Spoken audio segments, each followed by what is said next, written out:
주실 하나님의 말씀 사도행전 9장 36절에서 42절까지의 말씀입니다. 사도행전 9장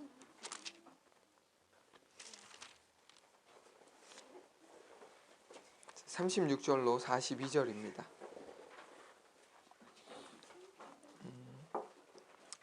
제가 36절부터 읽겠습니다. 욥바에 다비다라는 여제자가 있으니 그 이름을 번역하면 도르가라. 선행과 구제하는 일이 심히 많더니 그때 병들어 죽음에 출세를 하시어 가라게 누이니라. 룻다가 욥바에서 가까운지라. 제자들이 베드로가 거기 있음을 듣고 두 사람을 보내어 지체 말고 와달라고 간청하여 베드로가 일어나 그들과 함께 가서 이르되 그들이 데리고 가락방에 올라가니 모든 과부가 베드로 곁에 서서 울며 도르가가 그들과 함께 있을 때에 지은 속옷과 겉옷을 다하게 놓이거늘 베드로가 사람을 다 내보내고 무릎을 꿇고 기도하고 돌이켜 시체를 향하여 이르되 다비다야 일어나라 하니 그가 눈을 떠 베드로를 보고 일어나 앉는지라. 베드로가 손을 내밀어 일으키고 성도들과 과부들을 불러내어 그가 살아난 것을 보이니 같이 읽겠습니다. 온 요파 사람이 알고 많은 사람이 주를 믿더라. 아멘. 기도하겠습니다. 살아계신 하나님, 참 좋으신 하나님, 오늘도 예배를 통해 우리로 하여금 전심으로 하나님을 찾을 수 있는 마음과 하나님을 향해 우리의 마음들을 고백하는 찬양들을 올려드릴 수 있는 귀한 이 시간들을 허락하시니 감사합니다. 또한 더 감사한 것은 2020년을 시작하게 하신 것도 너무 감사합니다. 하나님 아버지, 하나하나 헤아릴 수 없을 만큼 하나님은 우리에게 많은 은혜를 베풀고 계신 줄로 믿습니다.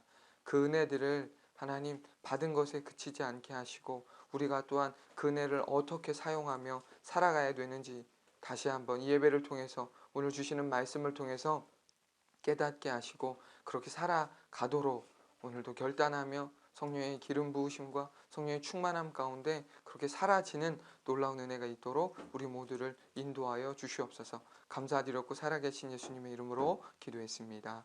아멘. 아멘.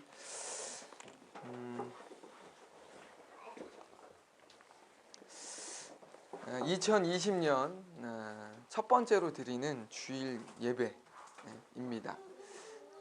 예배를 드리기 위해 함께 모인 우리 모두를 예수님의 이름으로 축복하고 싶습니다. 새 일을 행하시는 하나님, 하나님은 어떤 하나님이세요? 따라합니다. 새 일을 행하시는 하나님. 하나님은 새 일을 행하시는 분이세요. 새 일을 행하시는 하나님. 참으로 신실하신 하나님께서 2020년에도 새해에도 우리의 삶에 여전히 신실하게 새 일을 행하실 줄로 믿습니다. 아멘. 하나님께서 어떤 새 일을 행하실까요, 여러분? 2020년 올 한 해 우리에게 어떤 새 일을 행하실까요?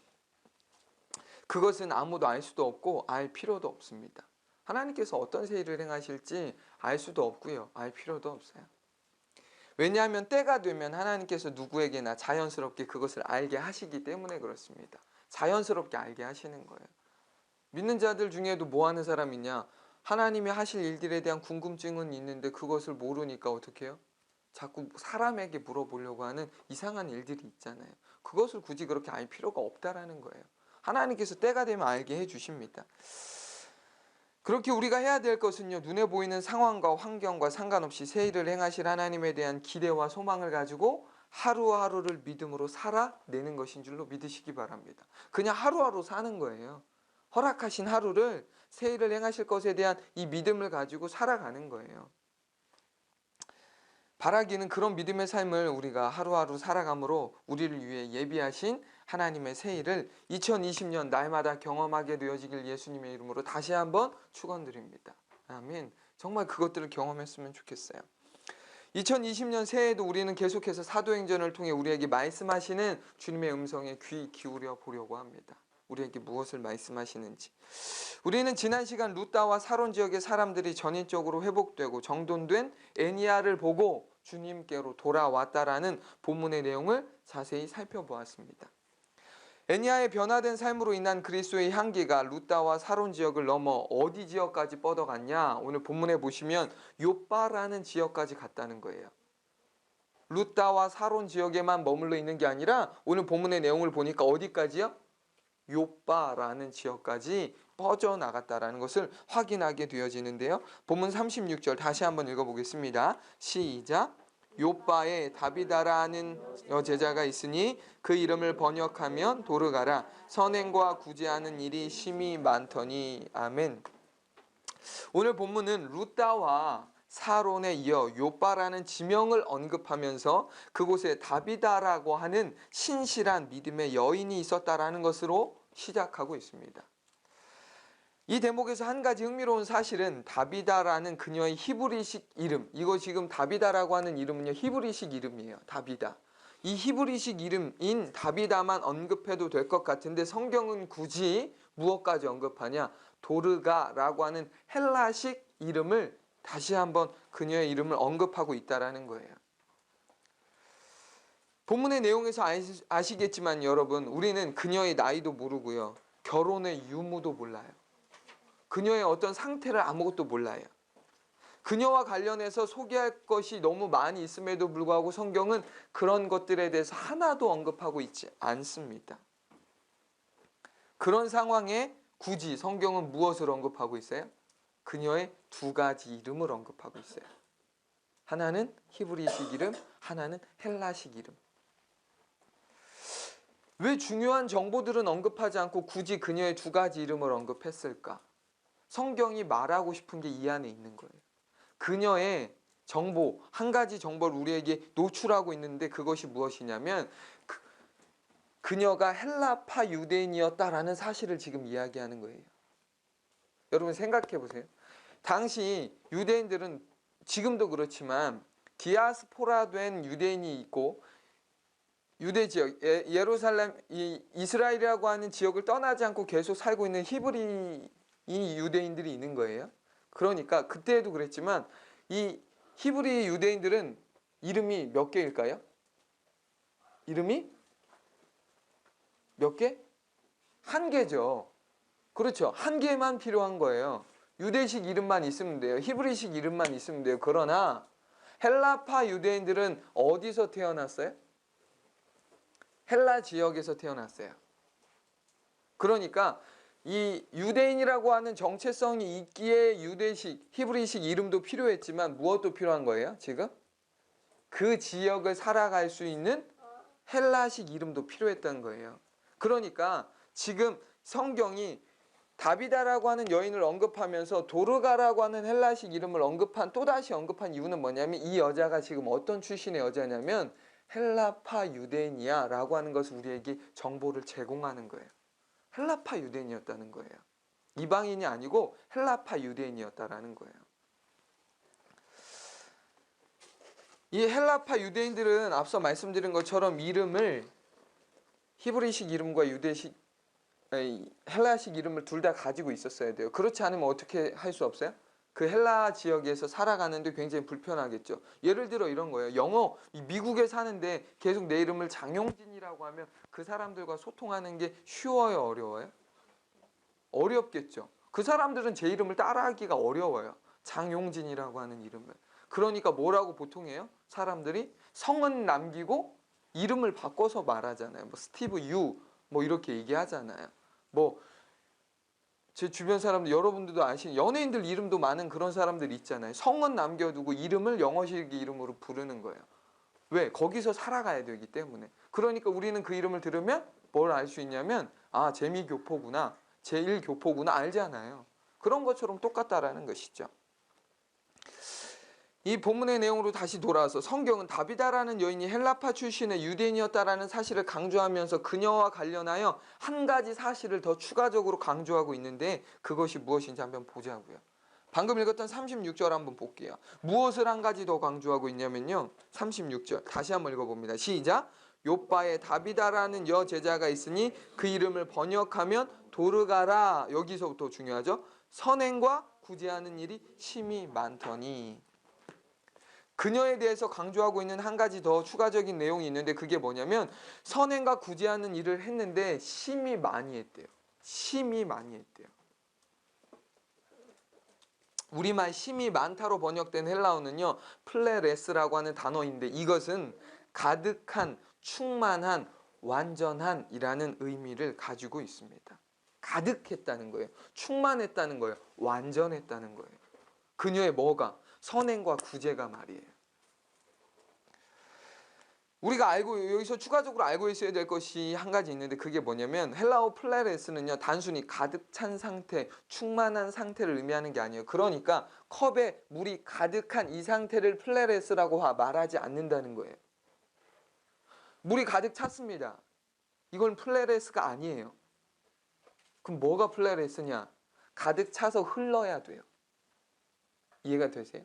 가득 찼는데 가득 차서 그냥 넘실거리는 수준이 아니라 넘실거려서 흘러야 돼요.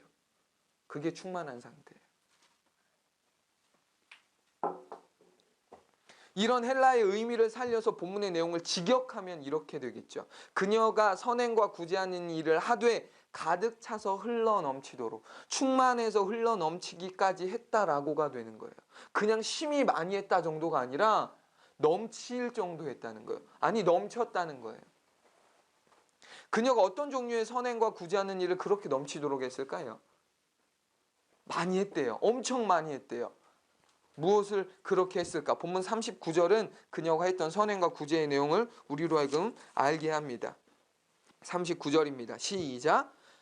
베드로가 일어나 그들과 함께 가서 이르매 그들이 내리고 다락방에 올라가니 모든 과부가 베드로 곁에 서서 울며 도루가가 그들과 함께 있을 때에 지은 속옷과 겉옷을 다 내보이거늘. 아멘.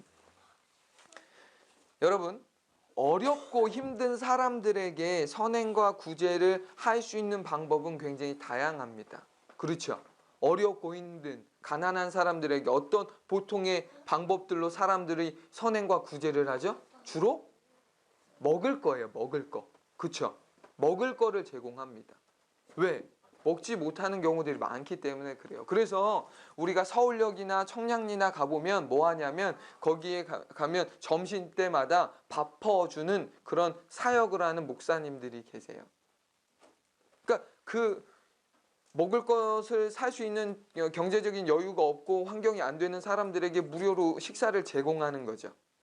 그게 선행과 구제죠. 그들을 위한. 이 외에도 다양한 방법들이 있어요. 학생들 중에는 어떻게 해요? 공부는 하고 싶은데 학교는 갈 수 없으니까 누군가 선행과 구제로 뭐예요? 그 아이에게 학비를 지원하고 학용품을 사주고 학교를 다닐 수 있도록 도와주는 거죠. 이게 다양한 방법의 선행과 구제인데 다비다는 어떤 방법으로 지금 사람들에게 선행과 구제를 했냐면 옷을 만들어서 가난한 과부들에게 나누어 주었다라는 거예요. 그녀가 했던 선행과 구제의 방법이었어요. 옷을 만들어요. 그리고 나눠줘요. 다비다가 옷을 만들어 과부들에게 주었다고 해도 될 것 같은데 성경을 보시면 저희가 방금 읽었던 것처럼 보다 구체적으로 언급합니다. 어떻게 언급하냐? 그냥 옷이 아니라 속옷과 겉옷이었다라고 말하고 있어요. 그냥 옷을 나누어 주었다라고 하지 않고 어떻게 해요? 속옷과 겉옷을 나누어 주었다라고 말하고 있다는 거죠. 이 대목에서 저와 여러분들이 알고 있어야 할 중요한 한 가지 사실이 있어요. 그것은 무엇이냐면요. 본문에 언급된 속옷과 겉옷은 우리가 알고 있는 속옷과 겉옷과 다르다라는 거예요. 속옷이 뭐예요? 시원아, 속옷이 뭐죠? 속옷이 뭔지 몰라요? 근데 모르지만 입고 있어 지금. 그렇죠? 햇살아, 속옷이 뭐죠? 팬티. 이게 대표적인 남녀 공용의 속옷이에요. 그렇죠? 우리가 알고 있는 이 속옷은 팬티, 여자분들은 브레이지어 뭐 이런 것들이 있는 거예요. 그 외에도 또 있는지 모르겠지만 그런데 제가 앞서 말씀드린 것처럼 지금 이야기하는 속옷과 겉옷은 우리가 알고 있는 속옷과 겉옷이 다르다라는 거예요. 차이가 있다라는 것입니다. 어떤 차이가 있을까요? 먼저 속옷부터 한번 확인해 보자고요. 우리말 속옷으로 번역된 헬라어는 키톤이라고 하는 단어인데 이것은 우리가 입는 속옷이 아니라 평상시에 입는 일반적인 옷을 의미하는 것입니다. 평상시에 지금 저와 여러분이 입고 있는 이 옷이 뭐라고요? 성경에서 말하는 속옷이에요. 지금 저와 여러분 다 속옷을 입었어요. 그때로 말하자면 그게 뭔데요? 일상복이에요. 평상복이에요. 작업복이에요. 그게 다 속옷이에요. 참고로 현재 우리가 겉옷 안에 입는 우리가 생각하는 속옷, 언더웨어 말이에요. 그것을 우리가 입기 시작한 것은 인류 역사에 100년이 채 되지 않았다라는 사실 알고 계세요? 100년이 채 되지 않았어요. 팬티나 브래지어를 입기 시작한 게 채 100년이 되지 않았어요. 팬티의 역사는 그나마 브래지어보단 길죠. 근데 브래지어가 생겨난 게 역사적으로 얼마 되지 않았어요. 여자분들이 브래지어를 입기 시작한 게 얼마 안 된 이야기예요, 지금. 그전엔 브래지어가 어디 있어요? 그런 기술이 어디 있냐고요. 그런 모양과 디자인 자체가 없었어요.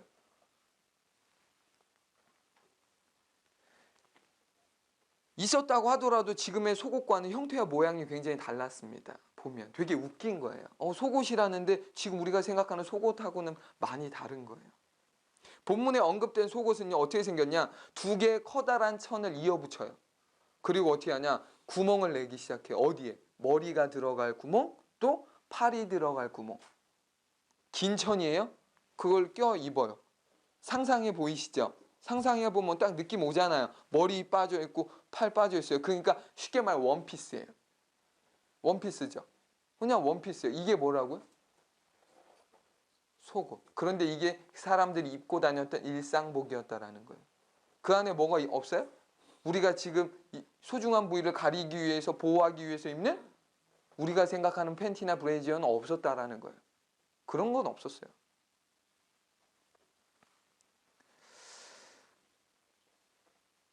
그러니까 만약 여러분 한번 생각해 보자고요. 오늘날 어떤 사람이 속옷만 입고 돌아다닌다고 하면 어떻게 되는 거예요? 어떻게 될까요? 하연이가 속옷만 입고 다닌다. 학교 갈 수 있어요? 욕 먹겠죠. 친구들이 놀리겠죠. 어른이 그러면 누군가 보고 경찰에 신고할 거예요. 이상한 사람 나고 정신 나갔다고.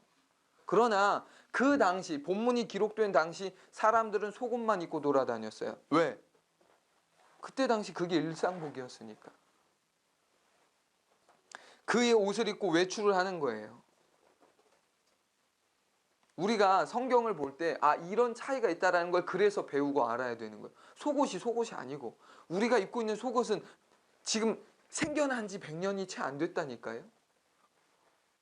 기술이 발달해서 우리가 팬티라는 걸 입고 브래지어라는 걸 입고 다니는 거지 그전엔 그런 것조차 존재하지가 않았어요. 그냥 뻥 뚫린 그런 몸을 가리기 위하고 체온을 유지하기 위한 그런 속옷이었을 뿐인 것이죠. 자, 그러면 여러분 속옷이 평소에 입는 일상복이었다. 그러면 본문에 등장하는 겉옷은 무엇을 의미할까요? 일상복이 속옷이에요. 그럼 겉옷은 뭐예요? 겉옷은 우리가 입고 있는 게 겉옷 아니에요? 지금 이런 게? 근데 이때가 지금 말하는 게 뭐라고 얘기하는 거예요? 속옷이라고요. 그럼 겉옷은 뭐예요? 겉옷으로 번역된 헬라어를 확인해 보자고요. 우리말 겉옷으로 번역된 헬라어는요, 하마티온이라고 하는 단어인데 이것은요, 옷이라고 하기보다는 덮는 이불 또는 햇빛을 가리는 용도로 사용되는 일종의 망토와 같은 것이었다고 하는 거예요. 이불이기도 하고 뭐도 되는 거예요? 망토가 되는 거예요. 왜? 그 지역은 뭐가 세요? 햇볕이 엄청 세잖아요. 너무너무 뜨거운 거예요. 직사광선이 엄청난 거죠. 그리고 무엇으로부터 보호하냐? 눈과 비로부터 보호하는 거예요. 눈이 오지도 않지만 잘. 그런 자연으로부터의 몸을 지키기 위해서 뭘 입어요? 망토 같은 걸 입는 거예요. 그게 뭔데요? 겉옷이에요. 그게 이제 밤에는 어떤 용도로 쓰이는 거예요? 덮는 이불이 되는 거예요. 옷하고는 조금 차원이 다른 얘기죠. 오늘날에야 이런 것들이 귀하지도 특별하지도 않지만 여러분 생각해 보세요. 2000년 전입니다. 2000년 전에는 상황이 전혀 달랐겠죠. 전혀 달랐을 거예요. 우리는 맘만 먹으면 지금 홈플러스 가서 사올 수 있어요. 비싸지 않아요. 많이 싸졌어요. 그래서 살 수 있어요. 누구나. 그러나 그때는 그렇지 않았다는 거예요. 당시 겉옷은요, 사람들에게 없어서는 안 될 필수품이었고 또 담보로 잡아 돈을 융통할 정도로 재산적 가치가 매우 있었던 귀한 것이었어요. 뭐가요? 뭐가? 겉옷이라는 게. 그냥 이게 겉옷이었구나 정도가 아니라 그 겉옷이 가지는 의미가 엄청 컸다고요. 사람에게 있어서 당시 사람들이 살아감에 있어서 없어서는 안 될 필수품, 그리고 그것은 재산적 가치를, 그걸 담보로 잡고 돈을 융통받을 정도의 재산적 가치가 있었던 거예요. 엄청난 거죠. 요즘은 누가 옷 갖다 주고 그 옷을 담보로 돈을 받을 수 있죠? 물론 있어요. 명품은 그럴 수 있을 것 같아요. 뭐 저는 없어서 모르겠지만 명품은 뭐 몇백만 원, 몇천만 원 호가하는 그런 것들은 주고 돈 받아오겠죠. 전당포 가서. 근데 우리 티셔츠 같은 거 아니면 우리 잠바떼기 같은 거 갖다 주고 돈 달라고 하면 아마 그 사람들이 코웃음 칠걸요. 근데 그때 당시 겉옷은 사람들이 급하게 돈이 필요할 때 그 겉옷을 맡기고 뭘 할 수 있었냐? 돈을 빌릴 수 있었다는 거예요. 그만큼 재산적 가치가 있었다는 것이죠. 상황이 이렇다 보니까요. 부유한 사람이 아니고서는 대부분 겉옷을 몇 개 갖고 있었을까요? 하나였죠. 하나. 그렇게 비싼 걸 어떻게 더 가지고 있겠어요? 겉옷만 하나였을까요? 앞서 살펴본 속옷 역시도 가난한 사람들의 경우 한 개, 많아야 두 개였을 거예요. 우린 상상도 못해. 매일 갈아입어야 될 속옷인데, 매일 갈아입어야 될 옷인데 그 사람들은 뭐야? 하나. 쉽게 말하면 지금으로 말하자면 단벌 신사. 왜 그럴까? 왜 이렇게 지저분하게 살았을까? 그도 그럴게요. 당시는 어떤 기술이 없었냐? 직조 기술이라는 게 없는 거예요. 옷을 만드는 직조 기술이라는 게 없었던 시대라 사람이 수작업으로 일일이 한 올 한 올을 짜야 되는 시대였어요. 그러다 보니 무엇이 비싸요? 옷감과 천이 엄청나게 비쌌겠죠. 엄청나게 비싸요. 지금은 티와 이런 옷이 싼 이유가 뭐냐면 기계가 만들잖아요. 그러니까 기계가 만들다 보니까 어딜 가면 뭐 2,000원짜리도 있고 3,000원짜리도 있고 그럴 수 있는 게 뭐냐?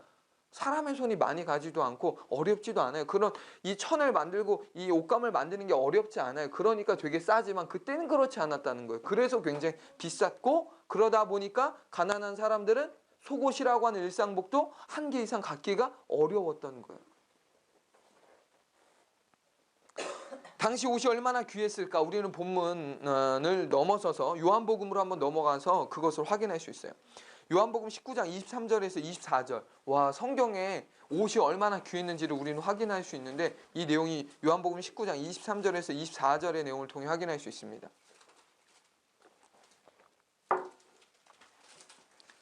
요한복음 19장 23절로 24절입니다.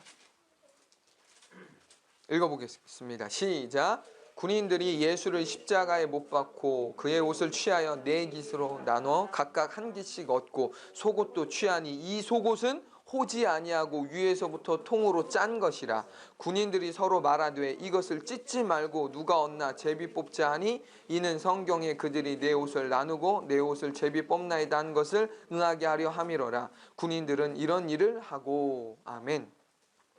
인류의 죄를 대속하기 위해 예수님께서 십자가에 못 박혀 돌아가신 그 역사적인 현장에 있었던 로마 군인들이 무엇을 했냐? 그 예수님을 보고 회개하기는커녕 한심하게도 구원자이신 예수님께서 입고 계셨던 겉옷을 어떻게 했습니까? 네 토막으로 네 등분으로 나눠서 한 사람씩 나눠 가졌다고 말해요. 아까 말했던 망토와 같은 것을 네 등분으로 찢어버린 거예요. 쪼갠 거예요. 그리고 너 한 개, 나 한 개, 너 한 개 이렇게 나눠 가졌다는 것이죠. 겉옷만 나눠 가졌냐? 예수님의 속옷까지도 제비를 뽑아 한 사람이 가져가기로 했다는 거예요. 지금 어떤 상황이에요? 지금 재활용품에 내놔진 옷이 아니고 지금 눈앞에서 예수님이 벌거벗겨진 채로 돌아가시는 그 환경, 그 상황, 그 현장에 있던 군인들이, 로마 군인들이 예수님이 지금 벗어놓은 그 옷을 탐내고 있었어요. 그래서 어떻게 했어요? 그 옷을 네 등분해서 네 명이 나눠 가졌고 하나는 우리 제비 뽑자. 그래서 한 놈에게 몰아주자. 이런 식이었던 거예요, 지금. 우리가 관심을 가져야 될, 여기서 관심을 가져야 될 것, 이 내용을 언급한 이유는 뭐냐? 그 당시 옷감이 이렇게 비싸고 귀했다라는 거예요. 오늘날은 상상도 할 수 없을 만큼 옷감의 값이 엄청 비쌌는데 그때는 그 옷을 당장 무엇으로 바꿀 수 있었냐? 오늘날처럼 금과 똑같아요. 현금으로 바로 교환이 가능했다는 거예요. 옷을 갖다 주면 뭘 줘요? 돈을 주는 거예요. 로마 군인들이 왜 예수님의 옷을 탐내요? 왜 겉옷을 4등분으로 나눴어요? 지금 거기서 용돈 삼으려고 하는 거예요. 그거 팔아다가. 마치 빈병 팔아다가 뭐 몇백 원 받으려고 하는 몇백 원 수준이 아니잖아요. 지금 이때 당시는. 예수님이 입고 계셨던 겉옷을 가져다가 팔면 자기들이 돈을 받을 수 있으니까 그렇게 했다는 것이죠. 무엇입니까? 그만큼 당시 옷과 옷을 만들 수 있는 옷감은 매우 귀하고 비쌌다는 거예요. 우리는 지금 상상할 수도 없어요. 우리는 옷이 마음에 안 들면 버리고 다시 사고 하지만 그땐 그렇지 않았다는 거예요. 그렇게 비싸고 귀한 옷을 다비다라는 여인은 이 내용이 중요한 거예요. 그렇게 비싸고 귀한 옷을 다비다라고 하는 여인은 손수 만들어서 가난한 과부들에게 나눠줬대요. 한두 명이 아니에요. 여러 사람에게. 그 가치가 얼마나 큰데 속옷 한 벌도 엄청 비싼데 겉옷은 여러분 아까 말했잖아요. 한 사람이 하나 가질 수 있을 만한 거예요. 근데 그 다비다라는 여인은 그 하나 갖기도 힘든 그 겉옷을 사람들에게 직접 만들어서 나눠줬대요. 근데 성경 말합니다. 심히 많이 그랬다는 거예요. 흘러 넘칠 만큼 그렇게 했다라는 거예요. 여러분, 다비다가 어떻게 한두 사람도 아니고 많은 과부들에게 속옷과 겉옷을 만들어줄 수 있었을까? 우리 이런 의구심을 좀 품어야 돼요. 어떻게 그녀가 그럴 수 있었을까? 과부들에게 옷을 만들어주는 과정이 쉬웠을까요? 그 수고가 쉬웠겠어요? 옷을 만드는데 지금처럼 뭐 재봉틀이 있어요? 지금처럼 뭐고 어떤 좋은 도구가 있어요? 좋은 가위가 있나요? 아니에요. 그 만드는 과정을 한번 생각해 보세요. 굉장히 힘들었을 거예요. 수고스러웠을 거예요. 옷 한 벌 만드는 게 엄청 힘들었을 거라고요. 근데 힘만 들어요? 그걸 구입하는 재료비가 엄청 비싸잖아요. 가난한 과부들에게 속옷과 겉옷을 심히 많이 만들어 나눠주었다는 본문의 내용을 통해 우리가 짐작하고 추측할 수 있는 건 뭐냐? 다비다의 경제적 상황이에요. 아까 말씀드렸잖아요. 가난한 사람은 겉옷을 한 벌 갖기도 힘들었던 상황에 이 사람은 지금 그 많은 과부들에게 겉옷을 만들어서 나눠주었어요. 그게 하나의 재산인데. 그 정도가 되려면 적어도 이 사람은 경제적인 부분에 있어서는 부유했던 거죠. 짐작할 수 있는 거예요. 그거 아니면 살 수 없는데요, 원단은. 그거 아니면 속옷도 어떻게 만들어 주겠어요. 그럴 만한 능력이 그녀에게 있었던 거예요. 근데 재밌는 사실은 그녀에 대한 이런 정보를 하나도 언급하지 않아요. 그녀가 어떻게 그런 부유함을 가질 수 있었고 얼마나 부유했는지 성경은 아무 말도 하지 않아요. 집이 몇 채였고 땅이 얼마나 있었고 아무런 얘기하지 않아요. 어떻게 부자가 됐냐? 부모로부터 재산을 물려받았는지 아니면 장사를 많이 잘해가지고 그것을 받을 수 있었는지 아무것도 얘기하지 않아요. 한 가지 강조하는 건 뭐예요? 성경이 강조하는 건 그녀가 어떻게 얼마나가 아니라 그녀가 가지고 있는 그것을 과부들에게 나누었다는 거예요. 그녀가 그렇게 흘러 넘칠 만큼 심히 많이 그런 값비싼 속옷과 겉옷을 만들어 나눠 주었다라는 이것이 본문에서 다비다라는 여인이 행했던 심히 많은 선행과 구제요. 오늘 이 본문의 내용에서 우리가 눈여겨보아야 할 내용인 줄 믿으시기 바랍니다. 우리가 보아야 될 핵심이에요. 오늘 2020년 첫 주일 우리에게 주시는 말씀의 메시지의 핵심이 여기 있습니다. 그녀가 어떻게 얼마나 부자였고 어떻게 부자가 됐는지 관심 없어요. 그것에 관심을 두지도 않아요. 다만 그것을 어떻게 했어요? 흘러 넘칠 만큼 흘려보냈다는 것이죠. 여러분, 옷을 만들 수 있는 능력과 옷감을 살 수 있는 재력이 있다고 해서 누구나 다비다처럼 그렇게 심히 많은 선행과 구제를 할 수 있습니까? 능력과 재력이 있으면 할 수 있나요? 아니에요. 물론 누구나 할 수 있는 일이지만 아무나 할 수 있는 일은 아니라는 것이죠. 그러면 어떤 사람이 그렇게 다비다처럼 할 수 있을까요? 주님을 사랑하되 온 마음을 다해 사랑하는 사람, 즉 주님을 위하여 살아가기로 결단한 믿음의 제자만이 이런 삶을 살아낼 수 있는 것인 줄 믿으시기 바라요. 제자만 살 수 있는 삶이에요. 다비다가 자신의 시간과 물질을 아낌없이 가난한 과부들에게 흘려보낼 수 있었던 것도 그녀가 인간적으로 대단하고 훌륭한 성품을 가진 사람이어서가 아니라 주님을 전심으로 사랑하는 제자였기 때문입니다. 이를 증명이라도 하듯 성경은 그녀를 뭐라고 표현하냐? 뭐라고 호칭합니까? 다비다와 도르가라는 이름 사이에 그녀를 여제자라고 설명하고 있어요. 여제자. 본문 36절 다시 읽어볼까요? 너무나 중요한 내용이에요. 시작. 요바에 다비다라는 여제자가 있으니 그 이름을 번역하면 도르가라. 선행과 구제하는 일이 심히 많더니. 아멘. 여러분, 성경에 예수님의 제자로 소개되는 사람들이 많이 있어요. 그들의 공통점이 뭐죠? 남자입니다. 신약 성경에 보면 예수님의 제자로 언급되죠. 사람들의 이름들이 12제자를 대표로 해서 제자들의 이름이 막 나와요. 근데 그들의 이름에 누구는 없냐? 여자의 이름은 없어요. 그것은 물론 여자들은 그런 믿음이 없었냐? 그런 말도 안 되는 얘기가 아니고요. 그 당시 여자들의 이름이 성경에 이런 곳에 기록되지 않았던 게 그 당시 특징이에요. 그러니까 그런 거예요. 그런데 그런 특징이 있는 그 시대 속에서도 불구하고 누구의 이름이 지금 어떻게 표현됐어요? 다비다라는 여자가 제자로 표현되고 있다는 거예요. 제자라고. 여제자라고. 예수님의 제자라는 것입니다. 남자가 아닌 여자가 예수님의 제자라는 호칭으로 소개되고 있는 사람은 신약 성경을 통틀어 다비다가 유일합니다. 다비다가 유일해요. 그렇다고 해서 신약 성경에 신실한 믿음의 여인들이 없었냐? 절대 그렇지 않죠. 엄청 많아요.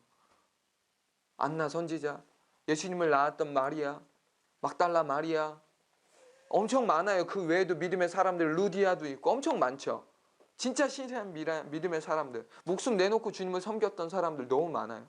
그러나 재미있는 사실은 그 누구도 그들의 이름 앞에 여제자라고 하는 수식어가 없었다라는 거예요. 유일하게 다비다 한 사람이.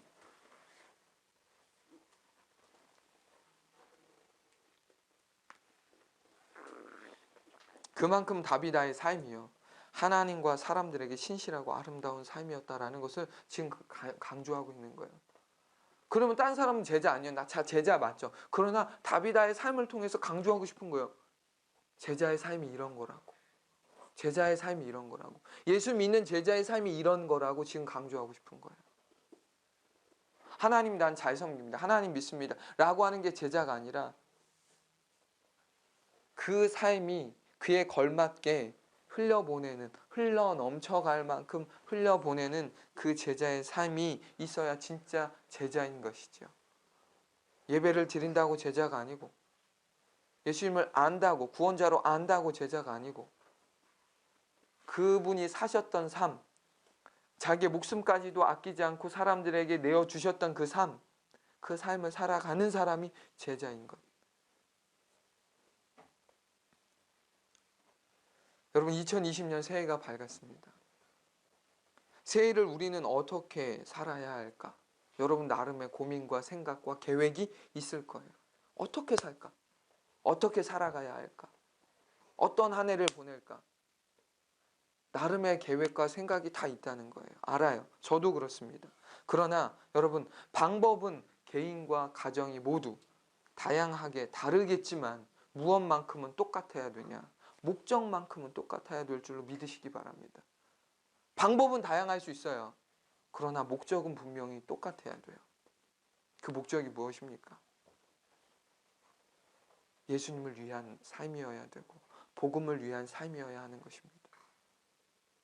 내가 어떻게 열심히 하고 내가 무엇을 더해서 그런 목표와 계획 필요해요. 그러나 그것을 이루고자 하는 그 근본적 원인과 동기가 똑같아야 된다는 것이죠. 그건 예수님을 위해서여야 되고 복음을 위해서야 되는 것이죠.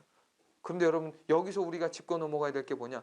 예수님을 위하고 복음을 위한다는 것은요, 그저 예수님과 나만의 관계가 아니라 우리 주변에 있는, 성탄절 말씀에서 들었던 것처럼 우리를 향해 그 애통하며 힘들어하는 그들의 괴로운 그런 소리에 귀 기울여서 그들에게 우리가 우리의 것들을 기꺼이 즐겁게 흘려보낼 수 있는 그런 사람이 되어야 된다라는 것입니다.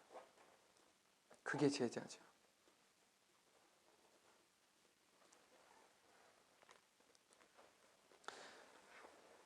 사람들의 관심은 뭐냐? 새해가 되면 하나님이 새 일을 행하실 것들에 대한 기대, 그런 것들에 대한 관심을 갖습니다. 맞아요. 중요하죠. 하나님이 나를 통해 우리 가정에, 우리 공동체에 어떤 새 일을 행하실까? 올해는 예배당을 주시려나? 아니면 우리 가정 안에 어떤 변화가 있을까? 우리 아이들 안에 어떤 변화가 있을까? 그런 것들에 대한 초미의 관심 필요해요. 그러나 그런 기대도 필요하지만 그거보다 더 중요하다고 말할 수 있는 건 뭐냐? 내가 그분을 위해서 무엇을 할까라는 것입니다. 그분이 나에게 어떤 은혜를 베풀어 주실지에 대한 기대와 관심 필요하죠. 그러나 그것만 있으면 이기적인 크리스찬이라는 거예요. 내가 그분을 위해서 무엇을 할 수 있는 한 해가 되어야 될까? 이게 되어야 되는 것이죠. 받을 것에 대한 관심이 아니라 내가 보낼 것, 흘려보낼 것, 나눌 것, 줄 것, 이런 것들에 대한 관심을 가지고 살아가야 된다는 것입니다. 이게 바로 건강한 제자예요. 제자. 다비다가 살았던 제자의 삶, 우리가 2020년 살아가야 할 제자의 삶.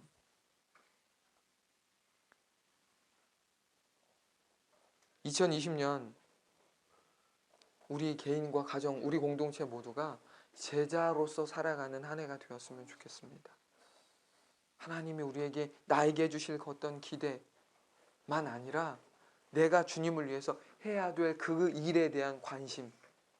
그래서 내가 주를 위해 무엇을 할까? 복음을 위해서 무엇을 할까? 복음을 모르는 사람들을 위해서 내가 무엇을 할까? 내 주변에 힘들어하는 사람들을 위해서 내가 과연 어떤 통로가 되어줄 수 있을까라고 말하는 그런 생각과 관심, 그런 관심, 그런 마음으로 2020년 하루하루를 살아내는 저와 우리 모두 되었으면 좋겠습니다. 아멘. 우리 같이 한번 찬양하면서 기도했으면 좋겠습니다.